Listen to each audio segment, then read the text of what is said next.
died for us, who gave himself to us in the Eucharist. We speak of divine memory, a participation in the memory of the one from whom all is alive, our God in Jesus Christ. And so the church calls the Eucharist, the Mass, the memorial of Christ's Passover.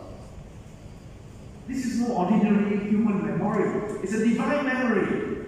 This is God's remembering and thus fulfills our present to make the past present. Jesus died, rose again 2,000 years ago, and today when we have the Mass, we reenact that memory again and again. Each time we come to that Mass, we remember what happened 2,000 years ago, and we make it present now to the consecration of the priest. So in the Mass, our Lord's sacrifice becomes present. And we Catholics believe in the real presence of Christ in the Eucharist. Real under the sacramental form of bread and wine. So the Lord fulfills the longing, our human memory, by making history's greatest event present to us now in the form of bread and wine. This consideration of the Eucharist teaches us something about how our Mother Church remembers. She does not just think of the good old days merely because of the Lord. The Church is always, throughout history and throughout the world, making Christ present through the ministry of the priest. All teachings about Jesus Christ reaches its fulfillment in this memorial, in which Christ is not just recalled, but made present. This is very deep. When we remember things, it comes and goes. But in the church, when we celebrate the Mass, the memory becomes real, the word becomes flesh. Christ is present. The memory becomes a reality. He is made present. And without this memorial, all teaching will remain only a recollection of the past events. And so when we remember the past of St. Joseph, we try to make it happen again. The spirit of St. Joseph, what is that spirit? That spirit that we want to make present is to welcome people, foreigners, who come to this church to experience the same home, the same feeling. We make present, we remember. Because the purpose of this church is a welcoming of foreigners who come to work and make it a home. Culminating in the Eucharist that make present Jesus Christ present in the memorial of the Mass. To appreciate the memorial sacrifice then requires an initiation of human memory. Our memory is a gift from God.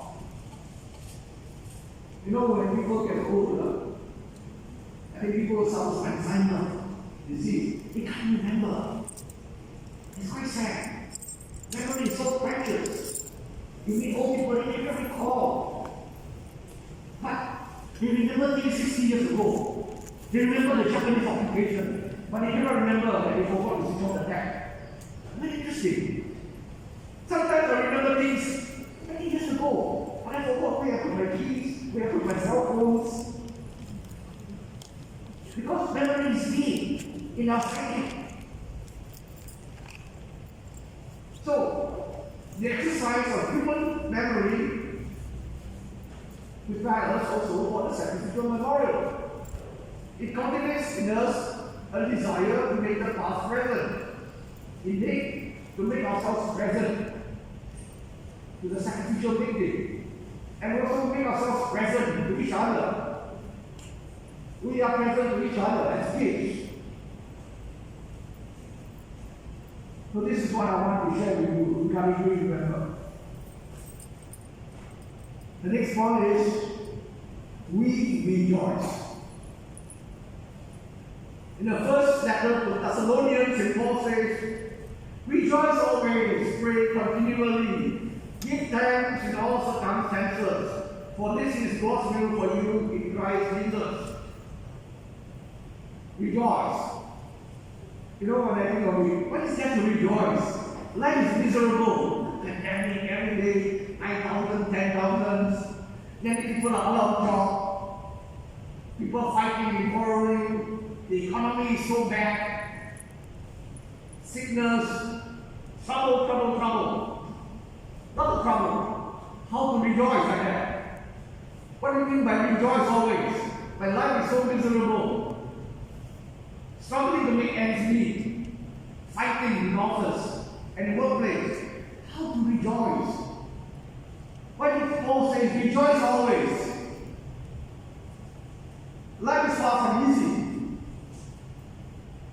We can carefully plan things out, take precautions, save money, try to balance all the responsibilities of life that falls on us. But things happen, accidents happen. We can lose a loved one.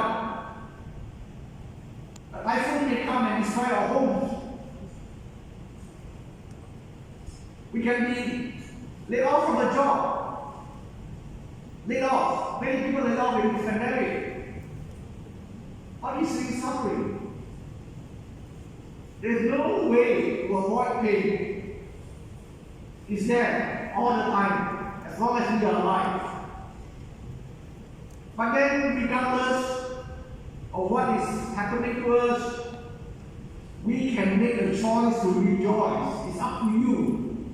To rejoice is not external event coming. You decide whether you want to be happy, rejoice, accept things, and hope for the best. It's not depending on external circumstances. When things happen to you, good, then you rejoice. When things happen bad to you, you say, it's not that. When we rejoice, we make a decision. No matter what, we trust that God will make things right. Because the things that happen to us, we have no control. We have no control at all. You can walk on the street and the car can knock you down. Things happen. People can be rude to you, nasty to you. People can hurt you. You say, no, sometimes you don't have control about it. How to rejoice? It's not about how you react to things.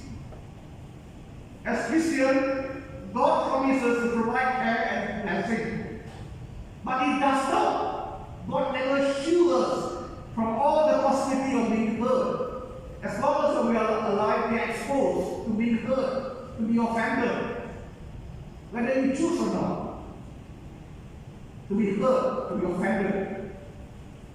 Instead, God tells us that He will stay with us through everything we encounter, and we are never alone. St. Paul says clearly, okay? St. Paul suffered so much by saying, with the grace of God, I can conquer. When we are baptized, it doesn't mean that we have no more problem. We have more problem, but we are given the grace to deal with it. That is the difference. We learn how to deal with it. This is the purpose of our suffering. He finds a way to bring everything together for His glory. And then I always tell myself, our suffering is always temporary.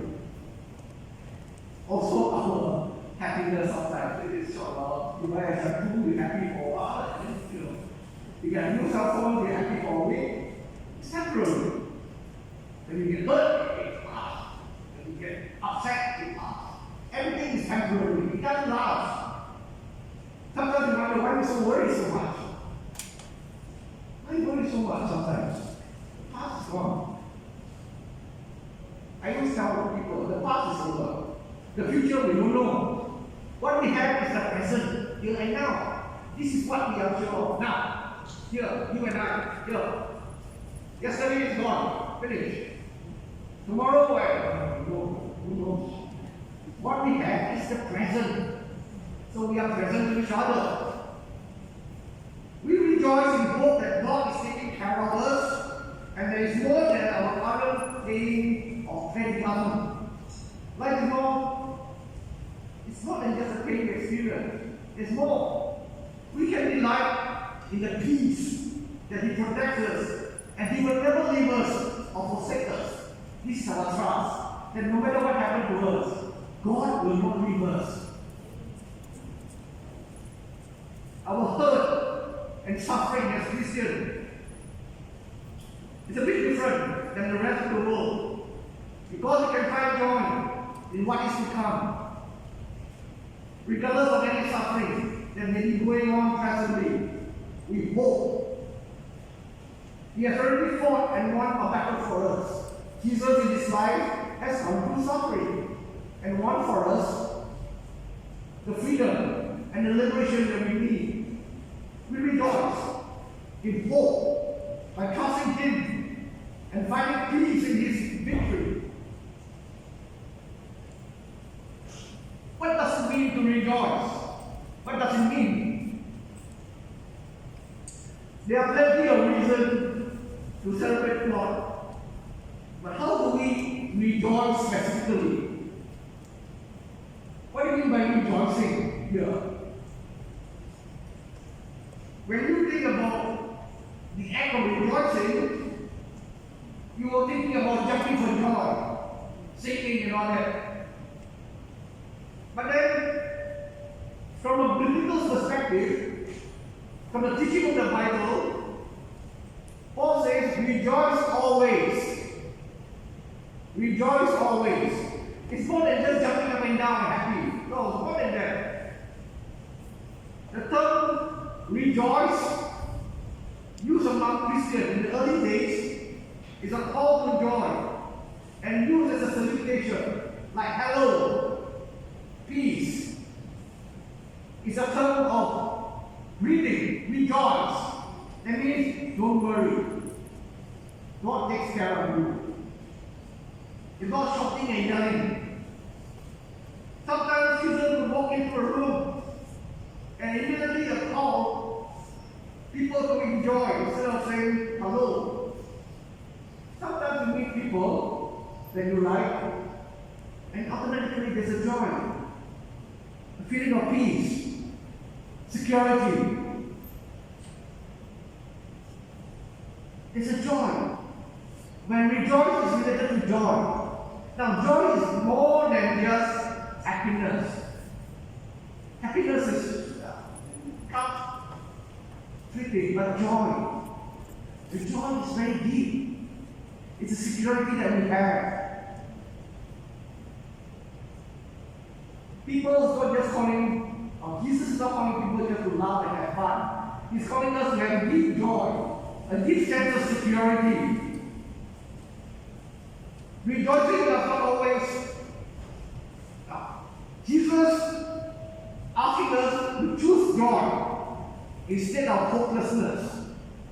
We can choose to be joyful, or we can choose to feel hopeless, despair. It's in our power. We can do that.